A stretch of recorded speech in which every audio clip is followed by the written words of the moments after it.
ابتدا ہے رب جلیل کے بابرکت نام سے جو دلوں کے بھید خوب جانتا ہے۔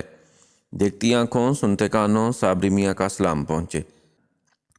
ناظرین محترم، سیدنا حزقیل علیہ السلام اللہ تعالیٰ کے ایک نیک اور برگزیدہ بندے تھے۔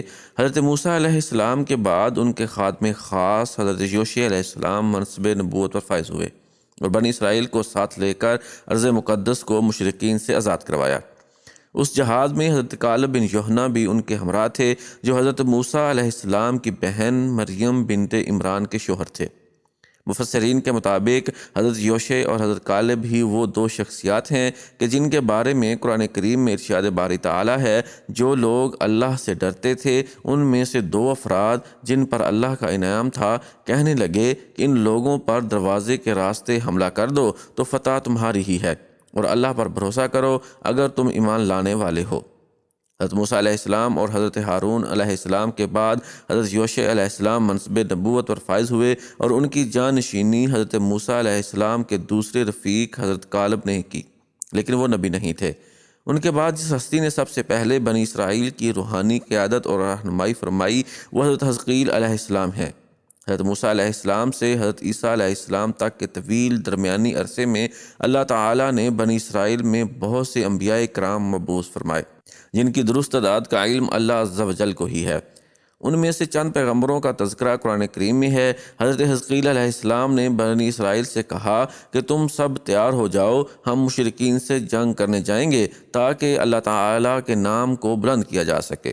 بنی اسرائیل نے جب جنگ اور جہاد کی بات سنی تو اپنی جانوں کے خوف سے بھاگ کھڑے ہوئے اور آبادی سے دور ایک وادی میں جا کر قیام پذیر ہو گئے، گویا یوں اپنے طور پر مطمئن ہو گئے کہ اب وہ موت سے محفوظ ہو گئے ہیں۔ حضرت حزقیل علیہ السلام نے ان کے اس طرح ڈٹ کر بھاگ جانے پر ناراض ہو کر ان کے لیے بد دعا کی، یا پھر خود اللہ بزرگ برتر کو ان کی یہ نافرمانی بری لگی۔ بہرحال ان پر موت طاری کر دی گئی اور وہ سب کے سب موت کی آغوش میں چلے گئے۔ ایک ہفتے بعد وہاں سے حضرت حزقیل علیہ السلام کا گزر ہوا تو انہیں ان کی اس حالت پر افسوس ہوا جس پر انہوں نے دعا مانگی، یا اللہ ان کو موت کے عذاب سے نجات دے تاکہ ان کی زندگی خود ان کے لیے اور دوسروں کے لیے عبرت و بصیرت بن جائے۔ دعا قبول ہوئی اور وہ زندہ ہو کر نمونہ عبرت و بصیرت بنے۔ قرآن کریم کی سورہ بقرہ میں ارشاد ہے، بھلا تم نے ان لوگوں کو نہیں دیکھا جو ہزاروں کی تعداد میں تھے اور موت کے ڈر سے اپنے گھروں سے نکل بھاگے تھے، تو اللہ نے ان کو حکم دیا کہ مر جاؤ، پھر ان کو زندہ بھی کر دیا۔ کچھ شک نہیں کہ اللہ لوگوں پر مہربانی رکھتا ہے، لیکن اکثر لوگ شکر نہیں کرتے۔ بنی اسرائیل کی کوئی جماعت ایک شہر میں بستی تھی، وہاں کوئی سخت وبا جیسے طاعون وغیرہ پھیل گئی، جس پر یہ لوگ جو تقریباً 10,000 کی تعداد میں تھے گھبرا اٹھے اور موت کے خوف سے اس شہر کو چھوڑ کر دو پہاڑوں کے درمیان ایک وسیع میدان میں جا کر قیام پذیر ہو گئے۔ اللہ تبارک و تعالیٰ نے ان پر اور دنیا کی دوسری اقوام پر یہ واضح کرنے کے لیے کہ کوئی موت سے نہیں بھاگ سکتا، دو فرشتے بھیج دیے جو اس میدان کے دونوں سروں پر آ کھڑے ہوئے اور ایک ایسی آواز دی کہ جسے سن کر سب کے سب یک وقت مر گئے، ایک بھی شخص زندہ نہ رہا۔ آس پاس کے لوگوں کو جب اس واقعے کی اطلاع ہوئی تو وہاں پہنچے، لیکن 10,000 انسانوں کے کفن دفن کا انتظام کوئی آسان کام نہ تھا، اس لیے انہوں نے ان کے گرد ایک دائرہ سا بنا دیا۔ جلد ہی لاشیں گل سڑ گئیں اور ہڈیاں پڑ گئیں۔ ایک عرصے بعد بنی اسرائیل کے پیغمبر حضرت حزقیل علیہ السلام اس مقام سے گزرے اور اس احاطے میں جگہ جگہ انسانی ہڈیوں کے ڈھانچے بکھرے دیکھ کر حیران رہ گئے۔ اللہ تعالیٰ نے بذریعہ وحی انہیں ان لوگوں کا پورا واقعہ بتلایا، جس پر حضرت حزقیل علیہ السلام نے دعا کی کہ یا اللہ ان لوگوں کو پھر زندہ فرما دے۔ اللہ تعالیٰ نے ان کی دعا قبول فرمائی اور انہیں حکم دیا کہ ان شکستہ ہڈیوں کو اس طرح خطاب فرمائیں، اے پرانی ہڈیوں، اللہ تمہیں حکم دیتا ہے کہ ہر جوڑ کی ہڈی اپنی جگہ جمع ہو جائے۔ پیغمبر کی زبان سے اللہ تعالیٰ کا حکم ان ہڈیوں نے سنا اور حکم کی تعمیل کی، جن کو دنیا بے عقل و بے شعور سمجھتی ہے، مگر دنیا کے ہر ذرے کی طرح وہ بھی اللہ تعالیٰ کی تابع، فرما بردار اور اپنے وجود کے مناسب عقل و ادراک رکھتی ہے۔ سورہ طٰہٰ کی اس آیت میں اسی طرف اشارہ ہے کہ اللہ تعالیٰ نے ہر چیز کو پیدا فرمایا، پھر اس کو اس کے حسب حال ہدایت فرمائی۔ آپ علیہ السلام کے واعظ پر ہر شخص کی ہڈیاں اپنی اپنی جگہ جڑ گئیں۔ پھر حکم ہوا کہ اب ارواح سے یہ خطاب کیا جائے، اے ارواح، تمہیں اللہ تعالیٰ حکم دیتا ہے کہ اپنے اپنے اجسام میں لوٹ آؤ۔ یہ آواز سنتے ہی سارے لاشیں زندہ ہو کر کھڑے ہو گئے اور حیرت سے چاروں طرف دیکھنے لگے۔ یہ واقعہ دنیا بھر کے فلسفیوں اور عاقلوں کے لیے دعوت فکر اور منکرین قیامت پر حجت قاطع ہونے کے ساتھ اس ہدایت پر بھی مشتمل ہے کہ موت کے خوف سے بھاگنا، خواہ جہاد سے ہی ہو یا کسی وبا سے، اللہ تعالیٰ اور تقدیر پر ایمان رکھنے والوں کے لیے ممکن ہی نہیں۔ ہر شخص کا اس بات پر ایمان ہونا چاہیے کہ موت کا ایک دن مقرر ہے، وہ اس سے ایک سیکنڈ پہلے آ سکتی ہے اور نہ ایک لمحے کے لیے مؤخر ہو سکتی ہے۔ اس لیے فرار فضول ہے اور اللہ تعالیٰ کی ناراضگی کا سبب بھی ہے۔ جس بستی میں طاعون کی وبا پھیلی اس کا نام دارودان تھا، جو واسط شہر سے ذرا پہلے واقع تھی۔ بخاری و مسلم میں ہے کہ نبی کریم صلی اللہ علیہ وآلہ وسلم نے فرمایا کہ اس بیماری کے ذریعے اللہ تعالیٰ نے تم سے پہلی قوموں پر عذاب نازل فرمایا ہے۔ سو جب تم یہ سنو کہ کسی شہر میں طاعون یا کوئی اور وبائی مرض پھیل رہا ہے تو وہاں نہ جاؤ، اور اگر کسی بستی میں یہ مرض پھیل جائے اور تم وہاں موجود ہو تو وہاں سے بھاگ کر نہ نکلو۔ خلیفہ دوم امیر المومنین سیدنا عمر فاروق رضی اللہ تعالیٰ عنہ ایک مرتبہ شام کے سفر پر روانہ ہوئے۔ ابھی آپ رضی اللہ تعالیٰ عنہ شام کی سرحد کے قریب تبوک سے ذرا پہلے مقام سرخ تک پہنچے تھے کہ شام میں طاعون پھیلنے کی اطلاع ملی۔ یہ ملک شام کی تاریخ کا ایک بڑا سانحہ تھا جس میں بہت سے صحابہ رضوان اللہ تعالیٰ علیہم اجمعین اور تابعین بھی لقمہ اجل بنے۔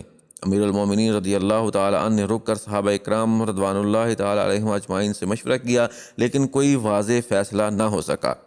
حضرت عبد الرحمن بن عوف رضی اللہ تعالیٰ عنہ اس مجلس میں موجود نہیں تھے۔ جب وہ آئے اور انہیں اس بات کا علم ہوا تو انہوں نے فرمایا کہ امیر المومنین، میں نے رسول اللہ صلی اللہ علیہ وآلہ وسلم سے سنا ہے، آپ صلی اللہ علیہ وآلہ وسلم نے فرمایا تھا کہ جب کسی علاقے میں طاعون کی وبا پھیل جائے اور تم وہاں موجود ہو تو وہاں سے راہ فرار اختیار نہ کرو، اور جب کسی علاقے کے متعلق سنو کہ وہاں وبا ہے تو وہاں مت جاؤ، کیونکہ یہ وہ بیماری ہے جس کے ساتھ تم سے پہلی امتوں کو عذاب دیا گیا۔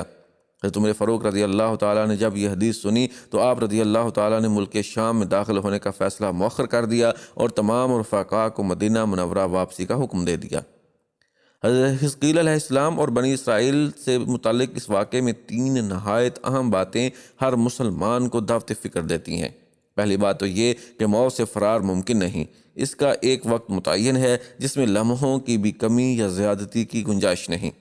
ارشاد باری تعالیٰ ہے کہ ہر جاندار کو موت کا مزہ چکھنا ہے۔ موت و حیات تقدیر الہی کے تابع ہے اور تقدیر الہی کے مقابلے میں کوئی تدبیر کارگر نہیں ہو سکتی۔ سورہ انعام میں ارشاد ہے، تم جہاں بھی جاؤ گے وقت مقررہ پر موت تمہیں جا پکڑے گی، چاہے تم مضبوط قلعوں میں کیوں نہ رہ رہے ہو۔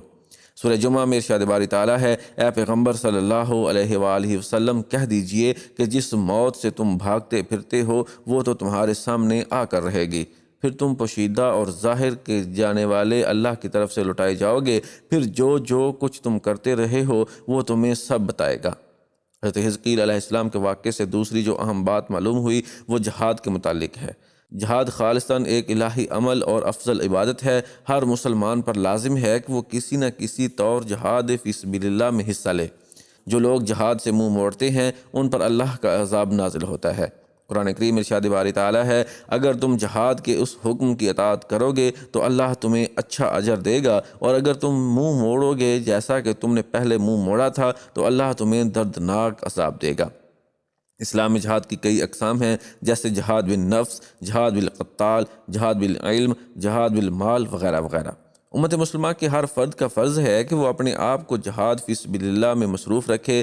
جہاد اللہ تعالیٰ کی خوشنودی کا بہت بڑا ذریعہ ہے، جس کے ظاہری فوائد یا تکالیف تو ہر شخص کو نظر آ سکتے ہیں، لیکن حقیقی ثمرات باطنی ہیں جن کا تعلق آخرت سے ہے۔ حضرت حزقیل علیہ السلام کے قصے میں جو تیسری اہم بات معلوم ہوئی وہ یہ کہ اللہ کے لیے مارنے کے بعد زندہ کر دینا کچھ مشکل نہیں۔ سورہ روم میں ارشاد ہے، بس آپ رحمت الہی کے آثار دیکھیں کہ زمین کو موت کے بعد اللہ کس طرح زندہ کر دیتا ہے، کچھ شک نہیں کہ وہ مردوں کو زندہ کرنے والا اور ہر چیز پر قادر ہے۔ سورہ بقرہ میں ارشاد باری تعالیٰ ہے، اور جب ابراہیم علیہ السلام نے کہا کہ اے میرے پروردگار مجھے دکھا کہ تو مردوں کو کس طرح زندہ کرے گا، اللہ نے فرمایا کیا تمہیں ایمان نہیں؟ جواب دیا، ایمان تو ہے لیکن میرے دل کو تسکین ہو جائے گی۔ فرمایا اچھا 4 پرندے لو، ان کے ٹکڑے کر ڈالو، پھر ہر پہاڑ پر ان کا ایک ایک ٹکڑا رکھ دو، پھر انہیں پکارو، وہ تمہارے پاس دوڑتے ہوئے آ جائیں گے، اور جان رکھو کہ اللہ تعالیٰ غالب ہے، حکمتوں والا ہے۔ چنانچہ بعض خاص حالات میں اللہ رب العزت اپنے نبیوں اور رسولوں کی تصدیق و تائید کے لیے دنیا میں بھی مردوں کو زندہ فرماتے ہیں، جبکہ روز قیامت تو زندہ ہونا ہی ہے۔ حضرت حزقیل علیہ السلام کے بنی اسرائیل میں رہنے کی مدت بیان نہیں کی گئی ہے۔ آپ علیہ السلام ایک عرصہ بنی اسرائیل میں ٹھہرے، پھر اللہ نے ان کو اپنے پاس بلا لیا۔ جب ان کا انتقال ہو گیا تو بنی اسرائیل اللہ سے کیے عہد کو بھلا بیٹھے اور نئی اختراعات و بدعات کرنے لگے، حتیٰ کہ ایک بار پھر بتوں کی پرستش میں مبتلا ہو گئے۔ یہ تھا حضرت حزقیل علیہ السلام کا قصہ جو ہم نے آج آپ تک پہنچایا کہ کیسے اللہ رب العزت نے انبیاء اکرام کے ذریعے بنی اسرائیل پر انعامات کیے اور انہوں نے اللہ تعالیٰ کی نافرمانی کی اور اللہ کے راستے سے منہ موڑا۔ دعا ہے کہ اللہ رب العزت ہمیں اپنی طرف رجوع کرنے اور گناہوں سے بچنے کی توفیق عطا فرمائے۔ آمین ثم آمین یا رب العالمین۔